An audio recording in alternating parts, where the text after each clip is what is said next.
Tapi Anda tahu persis bahwa teman-teman Anda banyak peneliti yang setelah pulang ke Indonesia itu pendapatannya drop, bisa sampai cuma seperempat dari apa yang mereka bisa hasilkan di luar negeri. Seberapa siapnya Anda menghadapi keadaan ini? Oh, saya sangat siap, Mas Andi. Kenapa? Ya, rezeki dari Allah, Mas Andi.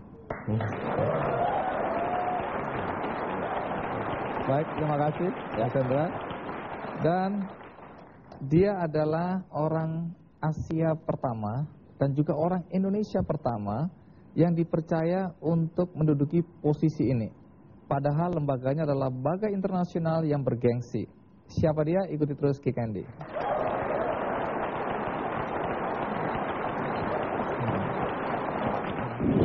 Sejak Hay Group berdiri, itu belum pernah ada orang Asia satupun yang memimpin lembaga ini. Lalu kalau boleh tahu nih, apa sih hebatnya Anda sampai Anda bisa duduk di situ?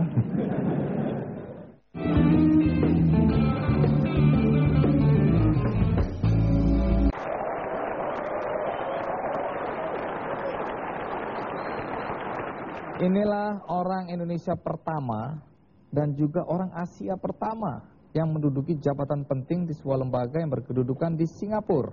Dan itu adalah Dr. Andreas Raharso. Iya, sudah ada bersama kita. Terima kasih.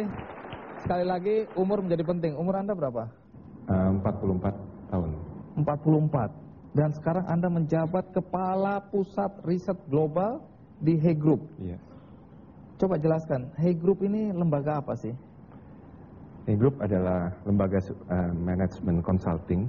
Di dunia cuma ada beberapa yang betul-betul besar. Didirikan di tahun 43. Kita punya kantor pusat di Philadelphia di Amerika. Perusahaan ini ada hampir di 50 negara di seluruh dunia.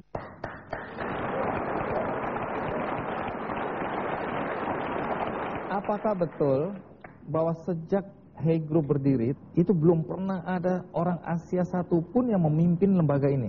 Biasanya dikasih ke orang Inggris dan orang Amerika. Tradisinya begitu. Biasanya karena Hay Group ini kan dibangun oleh seorang profesor Harvard di Boston begitu. Jadi tradisinya memang seperti begitu. Lalu kalau boleh tahu nih, apa sih hebatnya Anda sampai Anda bisa duduk di situ? Untuk menjadi seorang kepala riset global, mungkin dibutuhkan lebih daripada pandai. Karena Anda harus istilahnya ilmuannya itu jago-jago. Ada yang lulusan Stanford, ada yang lulusan Harvard sendiri, dan tersebar di dunia.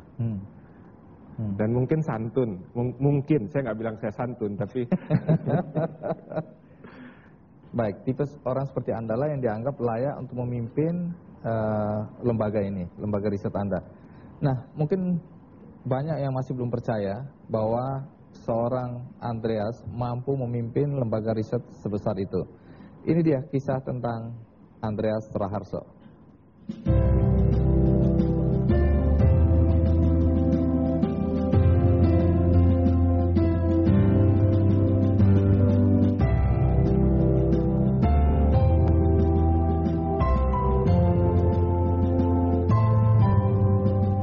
Sebagai ilmuwan, Andreas Raharso memiliki keunikan tersendiri. Tidak hanya sebagai peneliti, tetapi ia juga memimpin para peneliti kelas dunia.